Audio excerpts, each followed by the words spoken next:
Je commandais la zone 51. Oui, j'y ai travaillé.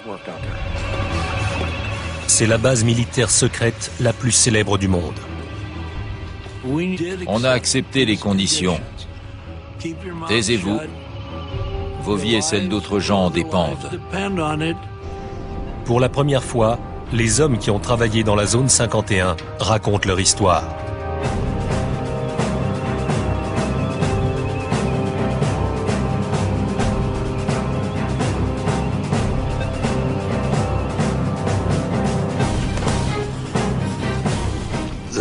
Il y a eu beaucoup de désinformation, mais elle a été alimentée par la curiosité naturelle des gens. Quand on ne sait pas ce qui se passe, on a envie de le découvrir.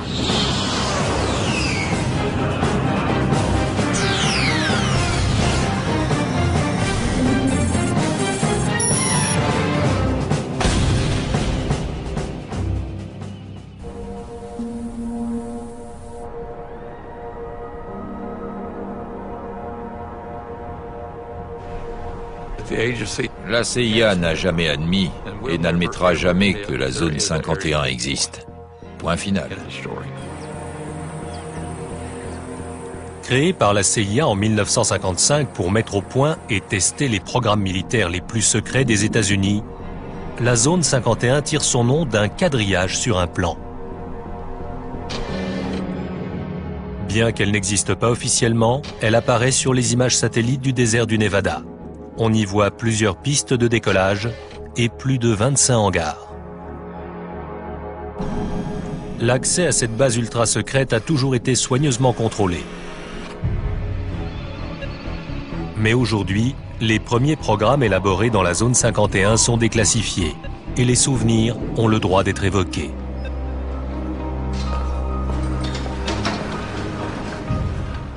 C'était une vraie guerre froide. À l'époque, des bombes nucléaires étaient pointées vers toutes les grandes villes. Il y avait deux adversaires et on se demandait lequel cognerait le premier. Très souvent, la démocratie doit céder le pas à un contrôle militaire rigoureux afin de permettre au pays de survivre. On adhérait tous à cette idée.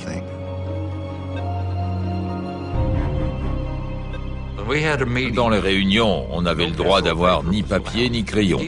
Même les pilotes ne discutaient pas entre eux. Rien n'était écrit.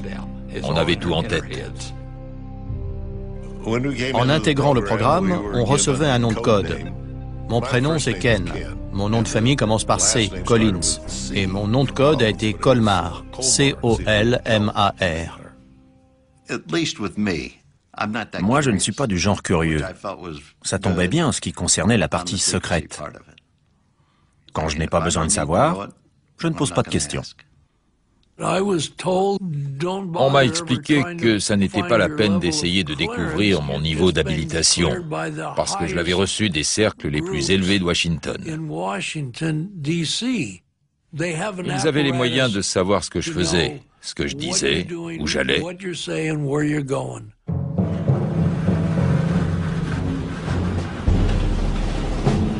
La base est construite autour d'un lac asséché, Groom Lake, un endroit qui offre des avantages évidents. On avait besoin d'un endroit pour atterrir en provenant de n'importe quelle direction, selon le sens du vent. Et comme le lac était rond, il convenait parfaitement. En plus, il était abrité par le relief accidenté des alentours, donc il n'était pas très visible. Lisse comme du verre. C'était incroyable.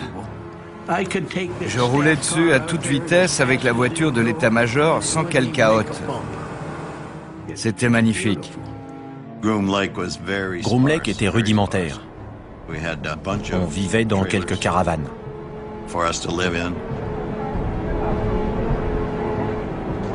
Il y avait un bâtiment polyvalent où on mangeait. Et il n'y avait ni télévision, ni radio.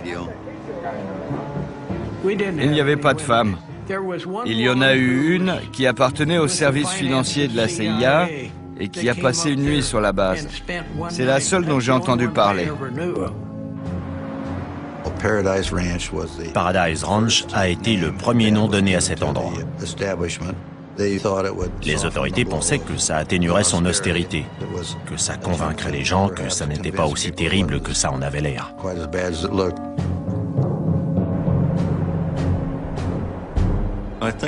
Son charme tenait au fait qu'on n'y allait que pour travailler. Ceux qui n'avaient rien à y faire n'y étaient pas envoyés. Et ils n'en avaient d'ailleurs sûrement pas envie, parce que ça n'était pas le coin idéal pour des vacances. C'était une affectation dure. La CIA a besoin d'hommes d'une trempe particulière. On faisait un filtrage pour avoir des soldats discrets. La sécurité a éliminé un grand nombre de gens qui étaient un peu frimeurs. J'allais recevoir ma première habilitation et je suis allé au cinéma pendant que ma femme allait faire des courses avec ma mère. En plein milieu du film, une femme est arrivée, jeune, à peu près mon âge. Elle m'a demandé si j'habitais à Las Vegas, depuis combien de temps j'y étais, ce que je faisais comme métier. Mais mes réponses ne lui ont pas plu, et au bout d'une demi-heure, elle est partie. Souvent, je me suis demandé depuis combien de temps elle me suivait, même si elle me suivait. Ou si c'était juste une fille de Las Vegas à la recherche d'un micheton. Je ne le saurais jamais.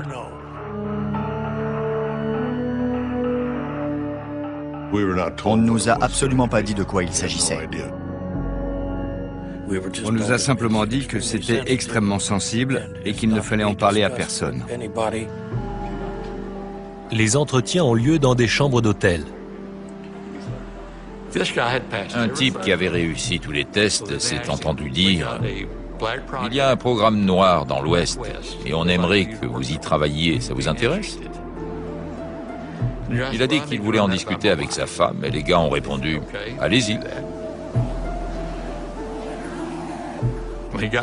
Quand le type est revenu à l'hôtel, ils avaient fait leurs valises et il ne les a jamais revus. Dire qu'il voulait demander à sa femme s'il pouvait travailler sur un programme noir, ça lui a été fatal. Il n'a pas eu droit à une deuxième invitation.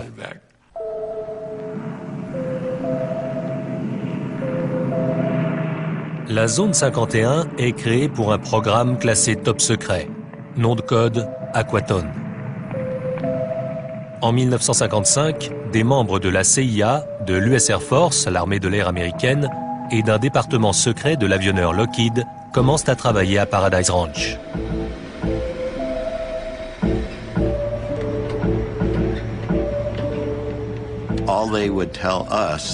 On nous disait simplement qu'on se portait volontaire, sans savoir de quoi il retournait. Beaucoup de gars n'étaient pas partants, mais moi, si. On savait qu'on allait devoir utiliser des combinaisons stratosphériques, donc qu'on volerait en haute altitude.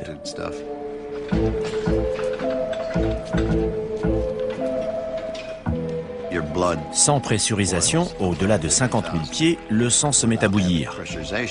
En cas de dépressurisation, si le moteur tombe en rade au-delà de 50 000 pieds, la combinaison vous sauve la vie. Une entreprise de Boston a été choisie pour fabriquer les combinaisons. Elles devaient être faites sur mesure, très près du corps. Alors on est allé chez un fabricant de soutien-gorge pour la grande distribution. On faisait un essayage, on rentrait à la maison, on revenait, on refaisait un essayage après fabrication. Et on ne pouvait pas dire qui on était, ni ce qu'on faisait. Simplement qu'il nous fallait une combinaison. Quand on vole plus haut que là où l'homme est jamais allé, il faut changer d'équipement. Dans ce film déclassifié récemment, Ray Goudet se prépare pour un vol au-dessus de la zone 51. Les combinaisons partiellement pressurisées MA2 modifiées sont taillées sur mesure pour chaque pilote. S'il maigrit ne serait-ce que d'1 kilo, la combinaison perd toute efficacité. Certains étaient ravis parce qu'ils allaient prendre une bonne suée. Pas moi. Je préférais dormir, bouquiner ou réfléchir à ce que j'allais faire. Parce que certaines missions n'étaient pas simples. Il fallait voler dans des conditions précises pour qu'elles réussissent. Le moindre kilo supplémentaire risque de réduire le plafond de vol de l'U-2. Tout le carburant se trouvait dans les ailes, donc c'était impossible d'empêcher le bout de racler par terre. C'est pour ça que des roulettes les soutenaient jusqu'au moment où les ailes s'éloignaient du sol. À ce moment-là, les roulettes se décrochaient. J'aimais bien décoller et monter en spirale. L'U-2 a une couverture. Officiellement, il s'agit de recherche météorologique.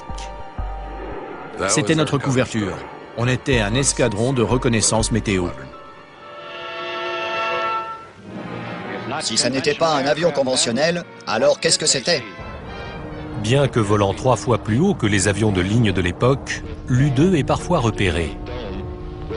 J'en suis pas sûr, mais je crois que j'ai vu le soleil briller sur une vitre ou sur des hublots d'observation. Au milieu des années 1950, au moment où la guerre froide et la passion des Américains pour les ovnis battent leur plein, je crois que ça venait de l'espace, mais que c'était amical. Les avions argentés sèment parfois la confusion. Ils étaient en aluminium pur et ils avaient l'allure d'une étoile brillante au firmament. Les pilotes ont ordre de tout nier, même auprès des contrôleurs aériens. Des histoires couraient au sujet de trucs qui volaient en altitude. Les contrôleurs appelaient, mais en vain. Ils ne recevaient que des explications évasives. Je rasais la frontière canadienne quand un contrôleur m'a interrogé sur mon altitude. Ses renseignements étaient très précis, mais je lui ai répondu « Non, faites réviser votre matériel. Ce n'est pas mon altitude. »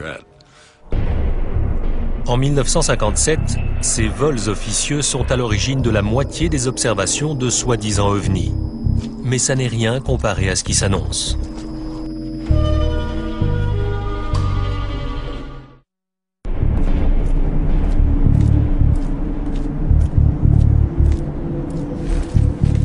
La zone 51 est tellement loin de tout que la plupart des gens qui y travaillent font l'aller-retour chaque semaine depuis Burbank ou Las Vegas.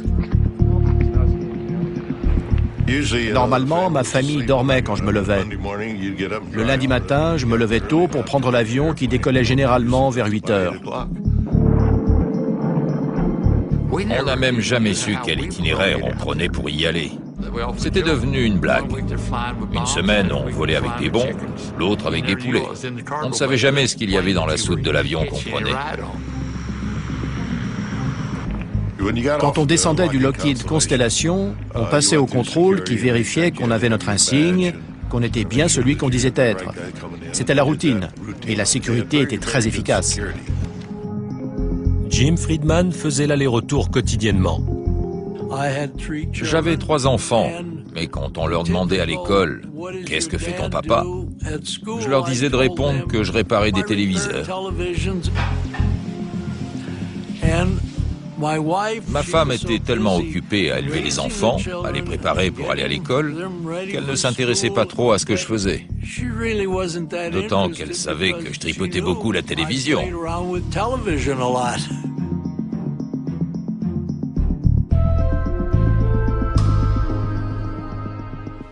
C'était bien, on a eu une belle vie.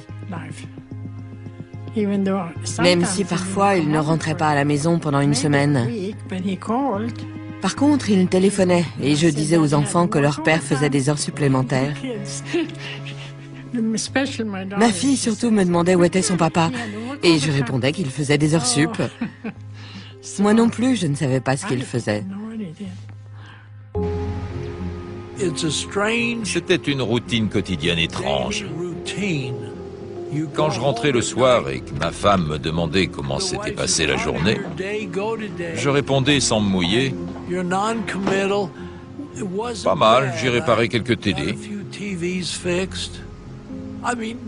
Évidemment, je ne pouvais pas lui dire « Oh chérie, on vient de réduire la surface équivalent radar de l'avion le plus secret du monde à la taille d'un derrière de moucheron. » Bah voyons. Bon, qu'est-ce que tu as fait aujourd'hui? Rien. Impossible d'en parler. Faisons face sans paniquer à la réalité de notre époque, au fait que des bombes atomiques puissent tomber sur nos villes. Cette obsession du secret est alimentée par la paranoïa de la guerre froide et la peur omniprésente que l'Union soviétique détruise les États-Unis. Les deux camps se soupçonnaient mutuellement. Ils avaient peur d'être balayés par une première frappe nucléaire. On ne fait confiance à personne, pas même aux pilotes d'essai. En 1963, lors d'une mission d'entraînement, Ken Collins s'éjecte et laisse s'écraser son avion. Environ une semaine après, on m'a demandé si j'étais d'accord pour être hypnotisé, pour découvrir si j'avais oublié quelque chose. J'ai accepté, et s'est alors présenté ce que j'appellerais un psy de haut vol de Boston.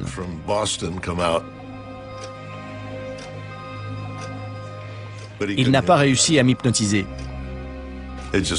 Il était assis face à moi, on discutait, je ne bougeais pas, mais ça n'a pas marché. Quelques jours plus tard, le médecin navigant de Lockheed est venu me demander si j'acceptais qu'on m'injecte du pentotal. J'ai répondu que j'en serais ravi. J'ai dit à ma femme que j'allais travailler chez Lockheed. Elle m'a dit « On est dimanche, tu ne travailles jamais le dimanche ». « Oui, mais là, c'est particulier. » Elle m'a dit « Très bien ». Vers 18 h, des gars m'ont ramené chez moi et le pentotal me faisait encore de l'effet. Ils m'ont fait asseoir sur un fauteuil dans le salon. Ils ont dit au revoir et ils sont partis. C'est tout ce qu'ils ont dit. Ils n'ont pas adressé un mot à ma femme. Ils lui ont juste donné les clés de la voiture. Elle était en colère parce qu'elle croyait que j'étais allé picoler avec eux. En fin de compte, la conclusion a été que tout ce que j'avais raconté correspondait à ce qui s'était passé. Lorsqu'une bombe de ce genre explose au sol ou juste au-dessus, le gouvernement américain, qui travaille à toute vitesse pour mettre au point des armes toujours plus puissantes, a choisi d'installer sa base secrète à côté de son centre d'essai nucléaire. Mettez vos lunettes. C'était en plein milieu du terrain d'essai nucléaire du Nevada.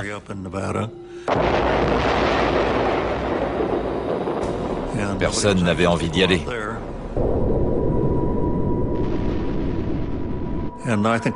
Cette discrétion était capitale pour accomplir ce travail dans le plus grand secret. Mais comme plus de 450 explosions nucléaires ont lieu entre 1955 et 1968, l'endroit présente quelques défauts.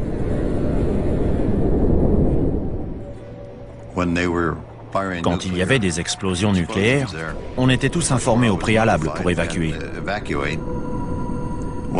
Une fois, ça a duré presque 2 semaines à cause de problèmes météo, de vent principalement. Il fallait qu'on porte des dosimètres pour être sûr qu'on était encore propre. Pour je ne sais plus quelle raison, j'étais sur la piste de décollage au moment d'une explosion qui a eu lieu à Yucca Flats. J'ai vu des vagues dans le sol s'approcher de moi. Ça montait, ça descendait, ça montait, ça descendait. C'était une explosion souterraine. C'était incroyable de voir ces grands cercles de terrain s'enfoncer.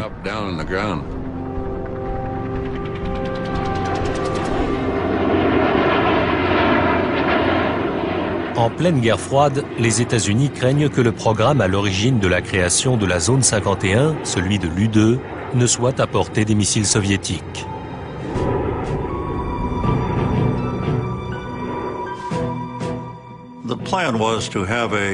L'objectif, c'était de mettre au point un avion habité pour succéder à l'U-2, qui devait être bien moins vulnérable et bien plus performant. Très peu de gens à la CIA étaient au courant.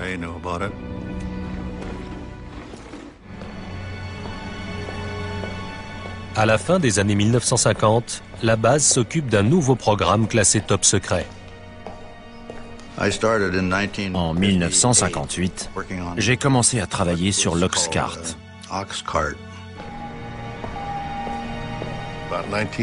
En 1960, on m'a informé que j'avais été sélectionné pour une espèce de programme aérospatial. Il s'agissait d'un avion qu'on a proposé à la CIA, qui devait voler à très haute altitude, environ 100 000 pieds.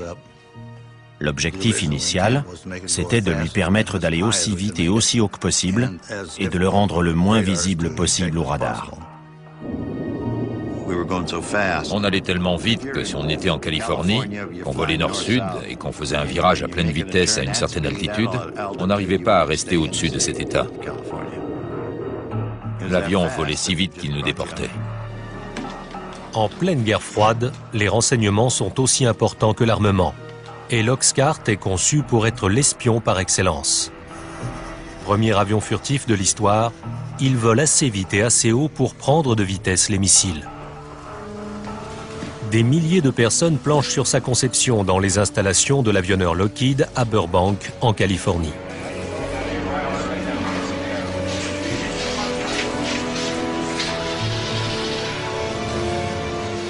Malgré l'ampleur de la tâche, le programme reste secret. Pour l'Oxcart, il fallait une habilitation particulière. Et c'était la plus élevée qu'on pouvait obtenir. L'avion devait supporter les températures provoquées par la friction de l'air lors des vols atmosphériques à 3200 km/h. L'Oxcart était à 93% en titane, un matériau jamais utilisé pour un avion. Et pour s'en procurer beaucoup, il fallait traiter avec l'Union soviétique. Comment la CIA a-t-elle fait sortir ce matériau du RSS? Pour autant que je sache, c'est toujours secret et je ne sais ni comment elle s'y est prise, ni qui s'en est chargé. Mais on a reçu tout le titane dont on avait besoin.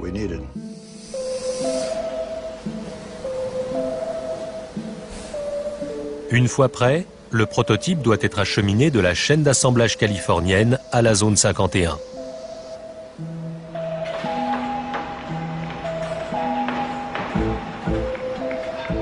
Ce qui était rond voyageait dans un conteneur carré. Et ce qui était carré voyageait dans un conteneur rond. Il était trop long, ses ailes étaient trop larges, donc des tronçons ont été détachés et transportés de Burbank à Groom Lake. Comme on n'avait pas envie d'envoyer un convoi exceptionnel très large sur une route fréquentée, on faisait ça en toute discrétion, quand il n'y avait personne. Ça nécessitait de collaborer avec les polices de la route de Californie, du Nevada, la CIA et je ne sais combien d'autres organismes. Et la voie devait être dégagée. Il a fallu couper des arbres et niveler la terre des accotements pour que les conteneurs puissent passer.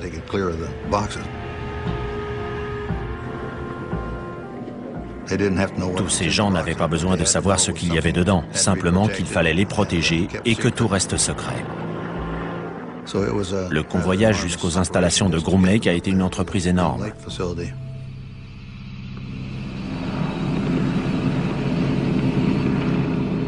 Ken Collins est un des premiers pilotes à découvrir l'Oxcart à la zone 51.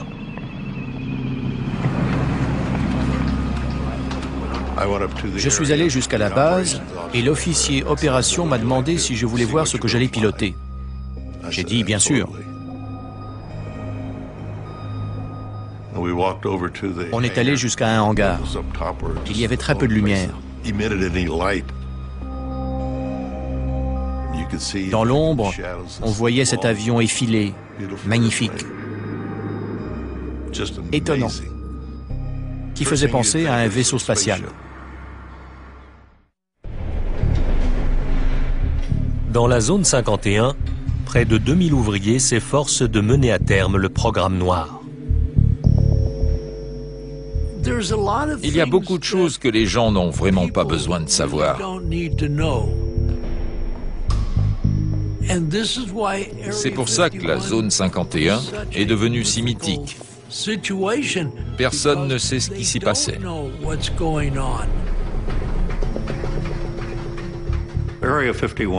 La zone 51 n'avait qu'un but, mettre au point l'Oxcart pour qu'il intervienne à l'étranger.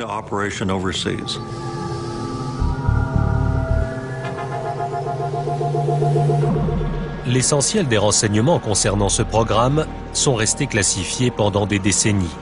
Et on connaît mieux son célèbre successeur, l'emblématique SR-71 Blackbird.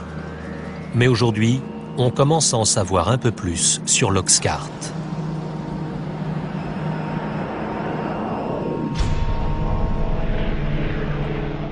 Il a été le premier avion furtif de l'histoire, conçu pour être quasiment invisible aux yeux des radars ennemis.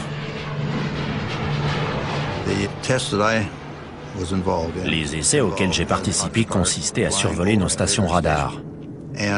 On voulait voir si l'avion allait être ou non repéré. Je suis allé au centre d'observation radar pour voir ce qui arriverait quand l'Oxcart passerait. J'étais planté là. Personne n'a remarqué grand-chose. Et tout à coup, on a eu l'impression qu'une échelle venait de tomber sur le toit. En fait, c'était l'onde de choc due au passage de l'avion. Et personne ne l'avait vu sur les écrans radars. Apparemment, il répondait aux attentes. L'avion peut traverser les États-Unis d'une côte à l'autre en 70 minutes. Mais sa principale raison d'être, c'est l'observation. Ces clichés, pris au-dessus de la Corée du Nord, ont récemment été diffusés pour la première fois par la CIA. Ils soulignent la capacité exceptionnelle de l'Oxcart à photographier des zones au sol depuis une altitude de 27 000 mètres, en volant à 3500 km/h. La caméra qui équipait cet avion, qui volait à Mach 3, avait une résolution de 30 cm. Imaginez un objet au sol sur lequel vous posez un quadrillage avec des carreaux de 30 cm de côté, un peu comme sur du linoléum, avec des carreaux noirs, blancs ou gris. Un objet de 30 cm de côté était reconnaissable, même si on ne voyait pas sa structure interne. Mais en photo, un char d'assaut couvrait des centaines de carreaux, et il était facile à identifier. Mais au plus fort de la guerre froide, les hommes de la zone 51 ne sont pas les seuls à disposer de caméras efficaces. Les soviétiques avaient entre 4 et 6 poubelles, comme on les appelait.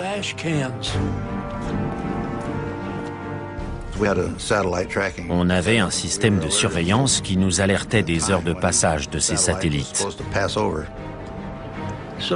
Au moment où ils approchaient de la zone 51, on arrêtait tout.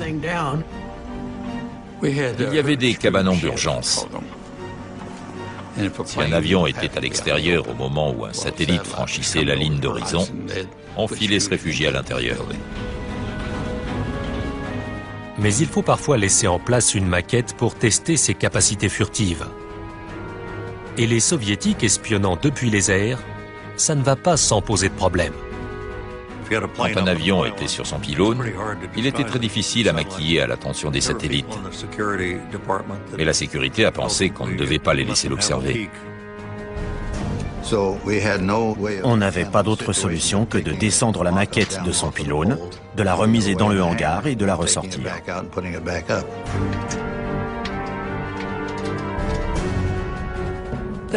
Ça rendait la tâche très difficile. On commençait à travailler sur l'avion, puis il fallait le rentrer rapidement dans le hangar. Après, il fallait le ressortir, le rentrer, le ressortir. C'était toute une histoire. Malgré ces efforts, des agents de renseignement découvrent que les soviétiques ont un dessin de la silhouette de l'avion et qu'ils peuvent le détecter. Lors de la plupart des essais effectués en journée, les radiations en provenance du soleil chauffaient tout, sauf les parties à l'ombre.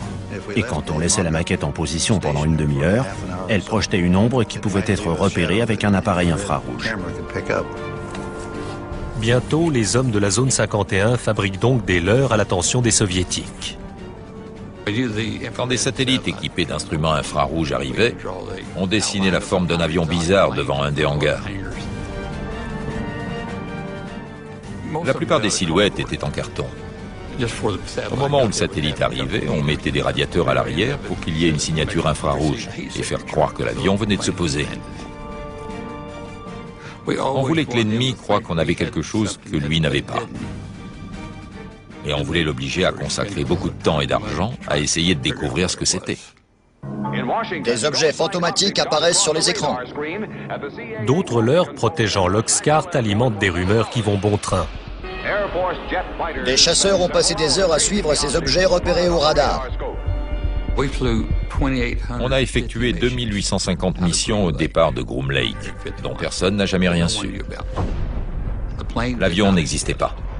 Mais naturellement, en fonction des rayons du soleil, il pouvait être repéré, et les gens disaient alors avoir vu un ovni. Le chef du renseignement de l'US Air Force a confirmé que ces objets ne sont pas des armes secrètes américaines et répète que l'Air Force doit enquêter. À l'époque, l'Air Force travaillait sur le programme Blue Book, consacré aux observations d'ovnis. Quand elle a ouvert son enquête, elle s'est heurtée à un mur du secret. Elle a appris qu'il s'agissait d'une mission secrète, qu'il fallait inventer une histoire bidon et tout oublier. Nous avons reçu et analysé entre 1000 et 2000 comptes rendus. Les pauvres gars du programme Blue Book allaient devoir inventer quelque chose pour expliquer ces observations. Je respecte l'Air Force, mais certains de ces objets sont d'origine interplanétaire. Les contrôleurs aériens de l'aviation civile américaine ont eu interdiction de signaler ces objets qui volaient si vite, pour ne pas effrayer le public. Les pilotes de ligne étaient des empêcheurs de tourner en rond. Ils voyaient le Blackbird prendre de l'altitude. Ils montaient à 80 000 pieds, alors que les avions civils étaient à 45 000. Et les pilotes appelaient à la radio et se mettaient à hurler.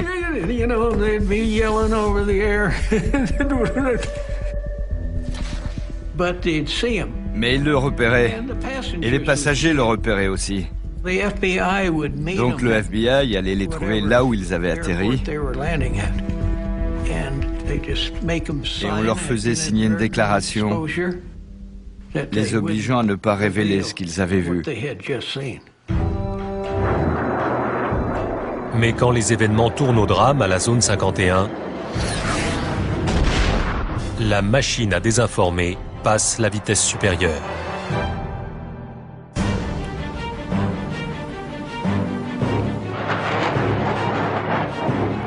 Ce n'est que des dizaines d'années plus tard qu'une mésaventure est finalement révélée. On faisait un essai moteur à basse altitude et à vitesse subsonique, parce qu'on avait du mal à accélérer jusqu'à Mach 3. J'ai pris la direction du nord depuis la zone 51, je suis monté à 25 000 pieds, je suis reparti vers le sud, j'ai rencontré un peu de mauvais temps, et quelque chose n'allait pas. Je perdais de la vitesse, mais l'avion ne le signalait pas. Très vite, le nez s'est levé, l'avion est monté, il s'est retourné et il a commencé à partir en vrille.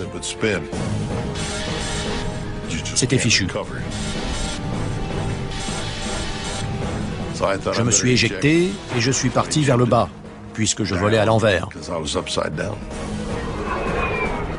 Ken a pris la bonne décision. Mais sur le moment, ça me faisait vraiment mal de m'éjecter d'un aussi bon avion.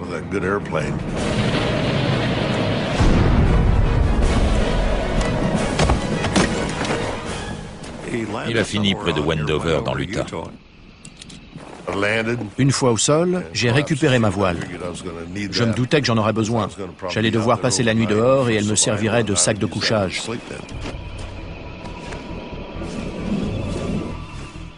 Ma checklist s'était déchirée et j'ai ramassé les pages que je trouvais. Elles étaient toutes classifiées et estampillées du tampon secret. Je crois que je les ai fourrées dans mes poches. Une camionnette brinque-ballait au milieu du désert. Dedans, il y avait 3 types. J'étais étonné de les voir. Ils m'ont dit de monter, qu'ils allaient me ramener à mon avion. Mais j'ai répondu non, parce que c'était un F-105, c'était notre histoire, avec une arme nucléaire à bord. Ils m'ont dit, vous feriez mieux de monter alors, on va pas traîner ici. J'ai grimpé à l'avant et on s'est entassé à 4.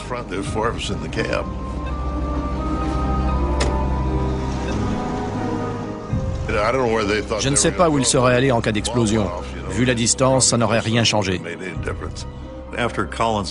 Après la mise en garde et le pieux mensonge de Collins, il n'avait sûrement pas envie d'aller voir de près.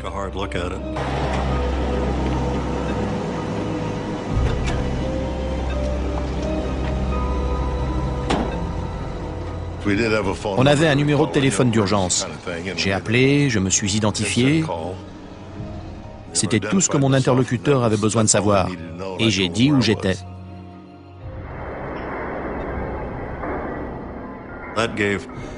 La CIA a eu 2 jours pour récupérer les morceaux de l'épave et tout nettoyer. Sinon, ça aurait viré à la kermesse.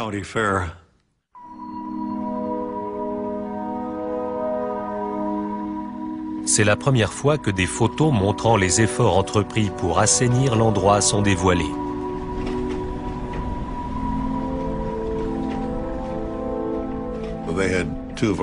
Deux types de la sécurité sont allés sur place. Ils ont sillonné tout le coin à cheval pour vérifier que rien de classifié n'avait été oublié. Entre la version officielle et l'isolement du lieu de l'accident, le nettoyage permet de garder secret l'emplacement du crash. Ça a été décrit comme un accident de F-105. Des avions s'écrasent tout le temps à proximité des bases aériennes. Et l'histoire a été oubliée. Une cinquantaine d'années plus tard, l'historien Peter Merlin a découvert le lieu de l'accident que le gouvernement a essayé de faire oublier. On arrive au champ de débris.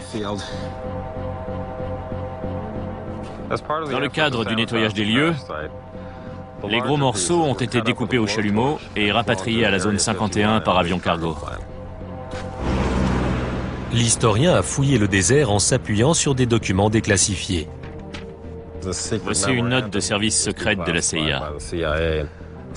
Toutes les traces de 123 ont été transportées depuis le lieu de l'accident. Mais il reste toujours quelque chose sur le lieu d'un accident. Cette pièce faisait partie de l'aile.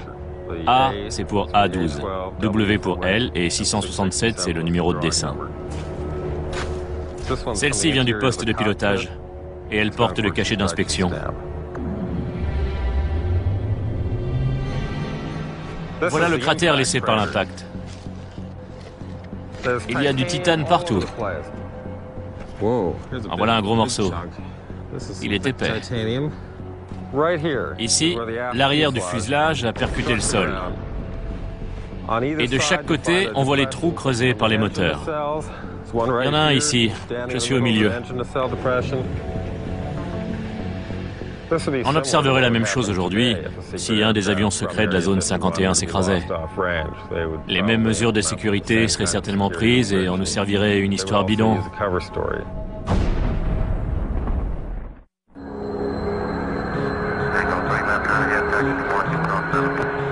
Aéroport McCarran, Las Vegas, de nos jours. Un hangar privé pour avions banalisés.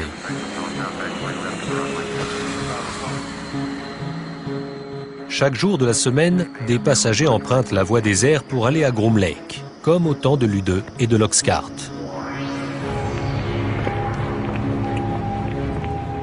Depuis cette époque, la zone 51 est devenue le siège permanent des programmes noirs.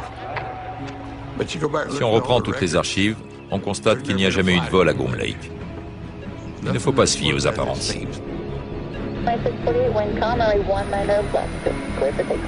Et le mystère continue. Les fonds secrets alloués chaque année aux forces armées dépassent les 41 milliards d'euros. De toute l'histoire des États-Unis, ils n'ont jamais été aussi élevés. Même ceux qui jadis ont tant sacrifié pour la zone 51 ignorent tout de ce qui s'y trame aujourd'hui. J'aimerais bien savoir ce qu'on y fait, mais je l'ignore.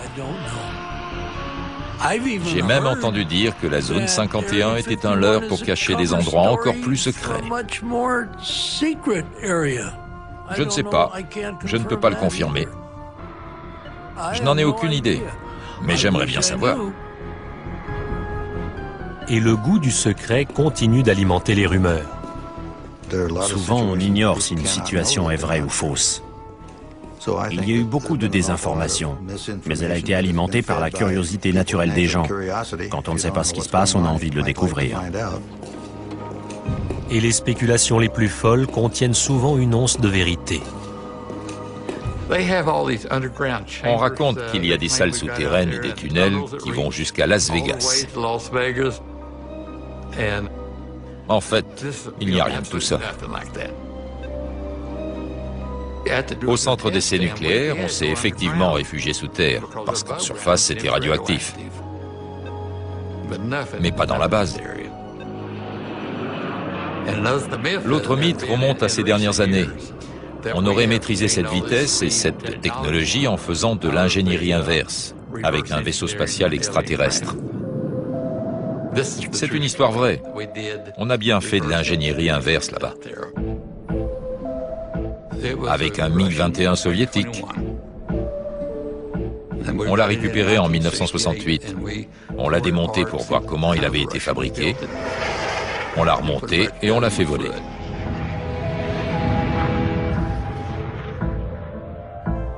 Même la théorie du complot qui prétend que l'alunissage a été tourné dans la zone 51 repose sur quelques faits avérés. Au centre d'essais nucléaires, on a testé la Jeep lunaire qui a été envoyée sur la Lune, tous les équipements de vie. Les astronautes sont venus s'entraîner sur les cratères laissés par les bombes atomiques. C'est sûrement de là que viennent toutes ces histoires.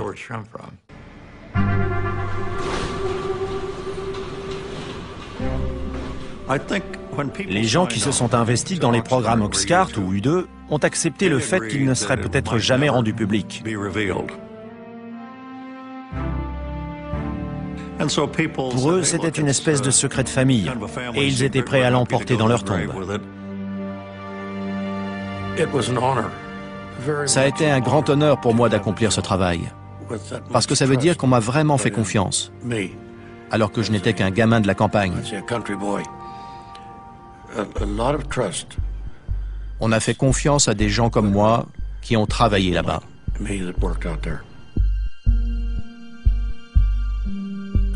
Beaucoup y ont consacré leur vie. Certaines familles ont éclaté parce que les épouses ne savaient jamais quand leur mari allait rentrer. Ce n'était pas un boulot comme un autre. On nous a donné des tâches à faire, on y croyait, et on a fait du mieux possible. Et ça s'est bien terminé. Mais lorsqu'on aborde ce qui s'est passé dans la zone 51, la seule chose dont on soit sûr, c'est qu'on ne saura jamais tout. Je ne vous ai dit que 5% de ce qui s'est passé. Je n'ai raconté qu'une partie de l'histoire. Je dois être honnête.